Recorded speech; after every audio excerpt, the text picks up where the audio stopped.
Hello everyone. तो कैसे आप सब लोग। तो रिज़ल्ट का तो आया है, तो खैर काफ़ी बुरा लगा है रिज़ल्ट का, जो इतना इन्होंने बुरा रिज़ल्ट दिया है उसमें। क्योंकि स्टूडेंटों के 62 मार्क्स भी थे, उनमें भी फ़ेल किया हुआ है। 50 से ऊपर थे, उनको भी फ़ेल किया हुआ है। फ़ेल की जो रीज़न है ना, उसकी इन्होंने रीज़न ये दी हुई है। मेन रीज़न जो है, आपके जो है ना असाइनमेंट के मार्क्स, वो हैं 30%। ठीक है। और जो पासिंग मार्क्स है वो उन्होंने वही रखे हुए हैं, 40% ही। ठीक है। तो टोटल इन्होंने ये सीन किया हुआ है, लेकिन इन्होंने बोला हुआ है कि आपके असाइनमेंट में से नंबर कम है। असाइनमेंट में से नंबर तो उसके भी कम है, और जो वैसे ही इन्होंने चेक करवाए हुए एग्ज़ाम में तो कम है। मेन चीज़ पता क्या है, गलती इसमें स्टूडेंटों की भी है कुछ की मैंने, क्योंकि जो मेरे अंडर स्टूडेंट है उनकी एक गलती ये है कि उन लास्ट टाइम तक वो ये बोल दे रहे कि नहीं जी ऑनलाइन एग्ज़ाम होने हैं, ऑनलाइन होने हैं। एफए के भी पहले तो चलो हो गए, लॉकडाउन होने वाला था आई थिंक, तब भी कोरोना का भी मसला था, तब एफए के उन्होंने ले लिए सेंटर में, बीए वालों के उन्होंने भेज दिए थे घर में कि चलो तब आप कर लो। उसके बाद बीए वाले बोलते रहे कि नहीं जी अब भी ऑनलाइन होने, ऑनलाइन होने, और वो हुए ही नहीं। तैयारी आप लोगों की थी ही नहीं, अब ये मानना तो आपको भी पड़ेगा। तो चलो ये टीवीटी दिखा देता हूँ, ये देख लो जी, उन्होंने साफ साफ बोला हुआ है इसमें। 30% जो है वो असाइनमेंट मार्क्स हैं, 50% जो हैं वो उन्होंने करने हैं। ठीक है, एग्ज़ाम के। ये जो 30% है ना, ये 30% पासिंग मार्क्स हैं। ठीक है, असाइनमेंट के। वैसे 50% उन्होंने बोले हुए हैं, लेकिन जो इन्होंने किए ना एग्ज़ाम में ऐड, वो इन्होंने किए हुए हैं 30%। ठीक है। 50 उसके लगा लो, और 30, 70 टोटल। 40, सॉरी, 50 बोलो, 40 उसके, 30 इसके, 70 टोटल हो गए।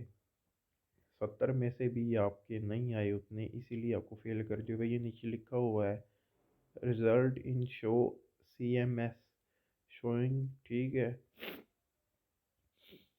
Final combined assignment or plus final paper marks, so one can still fail or repair even if he is showing 50 plus marks, because मतलब वही आ गया ऊपर जो उन्होंने बताया हुआ है कि आपके मार्क्स ही कम है, एग्ज़ाम में से आपके मार्क्स कम है, ये आप लोगों को भी पता है। ठीक है। असाइनमेंट की जो मार्क्स हैं उन्होंने ऐड कर दी हैं, वो ठीक हो गया, ठीक है, कर दी हैं।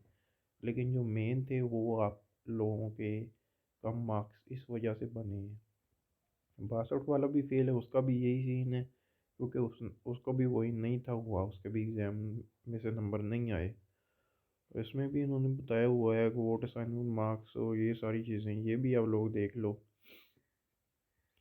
Fail is equal to assignment less than passing marks but pass in final paper, और pass in assignment but fail in last chance और फाइनल पेपर। ये इन्होंने इसीलिए दिया हुआ है, ये ट्वीट दिखाने का मतलब ये है कि उन्होंने साफ साफ बोल दिया है कि जो कि पहले ये होता था कि रीपेयर का है तो उसका एडमिशन नहीं भेजना, जस्ट एग्ज़ाम दे देना है, कोई फीस नहीं, कोई असाइनमेंट नहीं। ठीक है। लेकिन अब जो आगे है, आगे रूल चेंज हो जाना है, जो आपके एग्ज़ाम होने हैं अब, ये अप्रैल अप्रैल में आई थिंक हो जाए, या मई में हो जाए, जब भी हुए, तो उसमें आपका रूल चेंज होगा। अगर उस एग्ज़ाम में से आप लोग कोई उसके नंबर कम हो, ठीक है ना, आप लोगों की सप्ली आ जाए, अल्लाह ना करे जो, लेकिन आ जाए, तो वो आपको सेमेस्टर नहीं पूरा करना, वो जस्ट आप लोगों ने वो उस सब्जेक्ट का एडमिशन दोबारा भेजना है। एडमिशन दोबारा क्यों भेजना है, तो इस चीज़ का भी आपको बता दूँ, पहले ये होता था, फीस पहले भी पे करनी पड़ती थी। ठीक है ना, फीस पहले इन्होंने रखी हुई थी कि लास्ट में जाके पे कर दी, नहीं रीपेयर की। अब उन्होंने बोला कि रीपेयर की फ़ीस जो लास्ट पे करनी है वो अभी कर देनी है, पे स्टार्ट में। तो कुछ को यही लगता है कि शायद नहीं है, यही देना पड़ता है, सारा सेमेस्टर करना पड़ेगा, तो ऐसा नहीं है, सारा सेमेस्टर नहीं करना।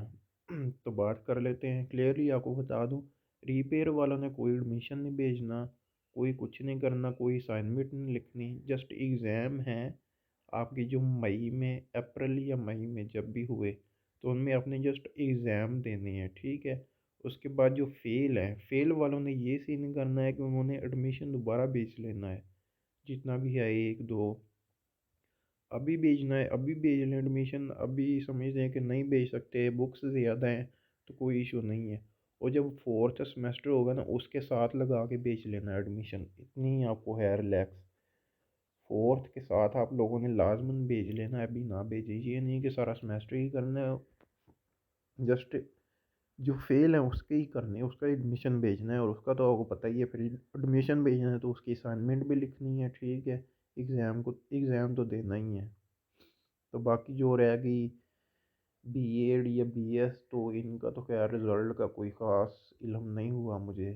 जस्ट एक ही स्टूडेंट थी बीएड की, तो उसने बोला कि मैं पास हूँ, मैंने कहा ठीक है। खैर उनको ही बता दूँ अगर, तो उनके रिज़ल्ट में भी कोई इशू है तो उनका भी यही सेम ही सिस्टम है, ठीक है ना, कोई ज़्यादा मुश्किल नहीं है।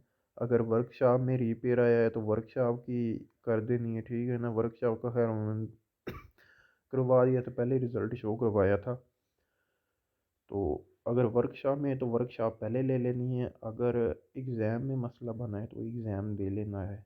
बीए वालों का जैसे बताया है सेम ही है, बीए बी वालों का है ना, जैसे बीकॉम वालों का वैसे ही उनका भी है, बीएड वालों का भी, बीएस का भी सेम ही तरीका है।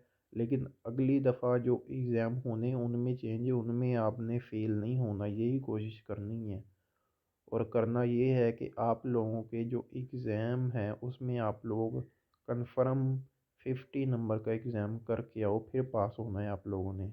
ये नहीं कि आप अंदाज़े से बोलो हाँ मेरी 50 आ जानी है, नहीं।